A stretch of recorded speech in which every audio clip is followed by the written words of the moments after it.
sailed down the Malecón in a classic pink 57 convertible, heading to the old fishing village of Jamanitas on the outskirts of Havana. Our guide, Orlando, was taking us to visit a fantasy land of whimsical art known as Fusterlandia. A project that began as a dream of Cuban artist Jose Fuster in 1975 has become a reality, and an area once mostly known for poverty has blossomed into a neighborhood exploding with color and vibrance.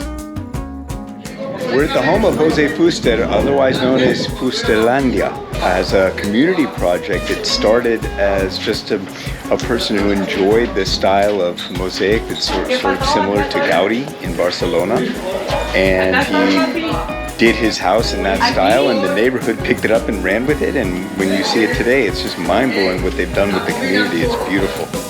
Fuster was a university-trained sculptor, and on a gallery tour through Barcelona was inspired by the works of Pablo Picasso and Antoni Gaudi.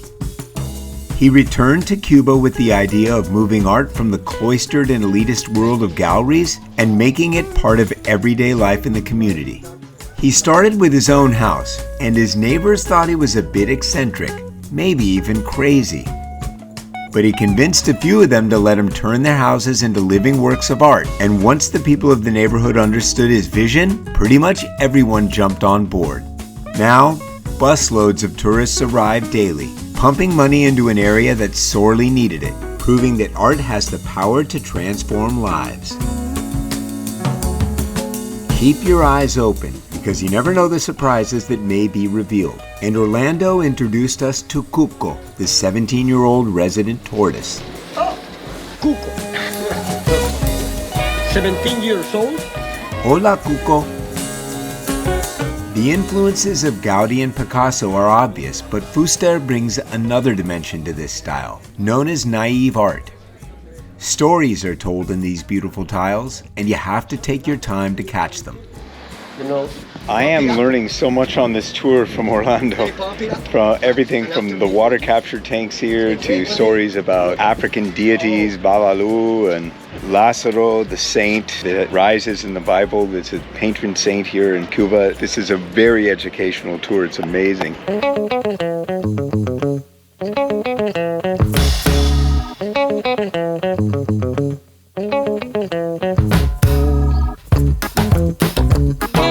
It's called naive because of its childlike quality.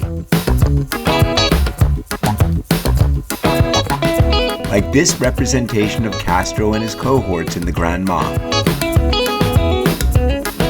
One thing you'll notice if you come here to Fusterlandia is there's a recurring theme of chickens and roosters.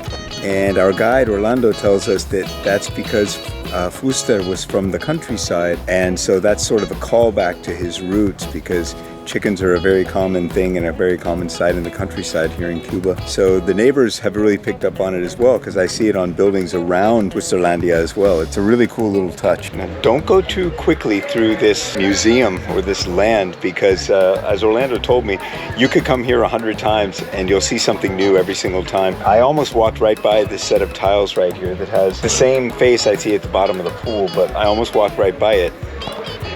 It's beautiful.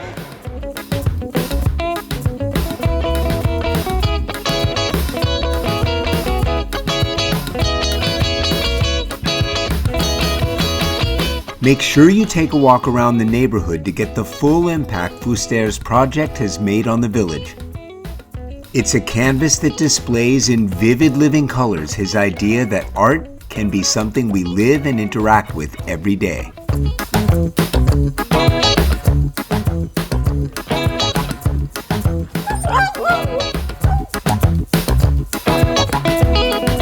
Fuster is now 79 years old and says he hopes that when he's gone, others will come and do a better job than he did. But I find that hard to imagine, because although the neighborhood seems to be in very good hands, he did pretty well himself.